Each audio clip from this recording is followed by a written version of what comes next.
संदर्भात मुख्यमंत्री आणि महसूल मंत्र्यांना काही प्रश्न विचारले आहेत. तुम्ही ट्विटच्या माध्यमातून हे प्रश्न विचारले, तुमचे नेमके प्रश्न काय आहेत? एकतर माझं याच्यात म्हणणं असं आहे की अधिवेशनाच्या तोंडावर काहीतरी थातूर मातूर कारवाई असावी म्हणून ही अटक झालेली आहे. परंतु अटक अजून 1% करायची का 99% करायची? कारण 1% केलं तर 99% 100% करावी लागेल. आणि म्हणून अमेडिया कंपनीच्या संचालकांना अजून अटक केली नाही.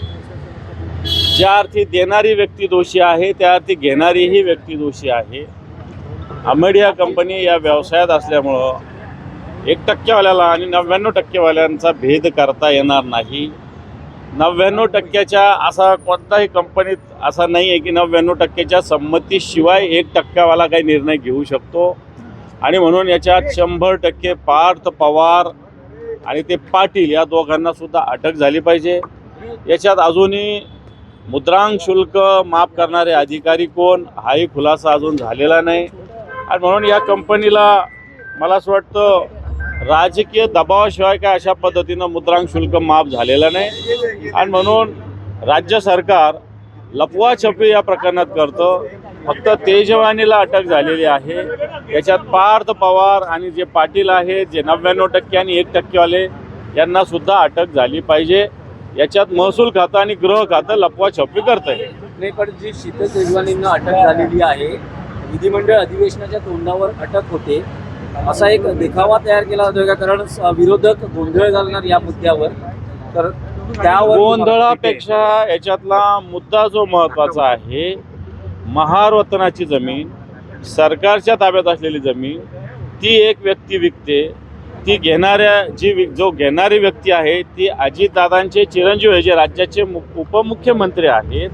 आणि त्याच्यामध्ये 100% राजकीय दबावाशिवाय अशा पद्धतीनं मुद्रांक शुल्क माफ होऊ शकत नाही.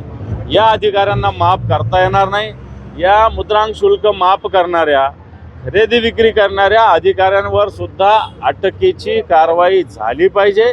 आणि जसं देणारा अटक आहे तसं घेणारा सुद्धा अटक झाला पाहिजे. अजित पवारांच्या राजीनाम्याची विरोधक अधिवेशनात मागणी लावून धरणार आहेत का? बिलकुल करतील. कारण याच्यात अजितदादांच्या सपोर्ट शिवाय प्रेशर शिवाय एवढं मुद्रांक शुल्क इथं सरकारमधला अधिकारी 1 रुपया कधी कमी करत नसता. कोणाच्या बापाचा तो ऐकत नसतो.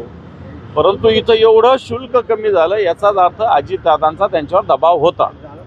दिग्विजय पाटील यांना पोलिसांनी चौकशीस बोलावलेलं आहे, पण ते असं म्हणतात की जय पवार यांच्या लग्नाला उपस्थित राहायचं आहे, त्यामुळे त्यांनी चौकशीसाठी वेळ मागितला आहे. ते असंच वेळ काढून नेणार आहे. परंतु दिग्विजय पाटील असो किंवा पार्थ पवार असो दोघांवर ही कारवाई सरकारला करावी लागेलच. दिग्विजय सिंह यांनी आता भेट घेतली उद्धव ठाकरे मुंबई महापालिका निवडणुकीच्या संदर्भात काँग्रेससोबत यावं या संदर्भात काही चर्चा झाली? मला माहीत नाही. मी आता साहेबांकडे चाललेलो आहे. तिकडून जाऊन आलो असतो तर मी त्याच्यावर बोललो असतो. परंतु मी आता साहेबांना भेटायला चाललेलं आहे. ज्या नगरपालिका निवडणुका मागच्या 2 तारखेला झाल्या याच्यात संदर्भात सगळी माहिती देण्यासाठी मी साहेबांना भेटायला चाललेलो आहे. आठवड्याभराचं अधिवेशन जाहीर झालेलं आहे. आठवड्याभरामध्ये सरकार काय नाही देणार? आठवड्याभराचं अधिवेशन म्हणजे ही फक्त दिखावा आहे. खऱ्या अर्थानं विदर्भात अधिवेशन होत असताना ते पूर्णपणे 2-3 आठवड्याचं व्हावं. विदर्भाच्या प्रश्नावर चर्चा व्हावी. परंतु सरकारला तर याच्यापेक्षा ते कमी करायचं होतं. परंतु नाही जनलाजेचं मनाच्या लाजेमुळे त्यांनी किमान एवढं 1 आठवड्याचं तरी ते केलेलं आहे. विरोधी पक्षनेत्याबाबत निर्णय घेणार घेतला पाहिजे लवकर निर्णय. विरोधी पक्षनेत्याचा निर्णय सरकारने घेतला पाहिजे. दोन्ही सभागृहाचा लवकरात लवकर निर्णय सरकारने घ्यावा. थँक्यू.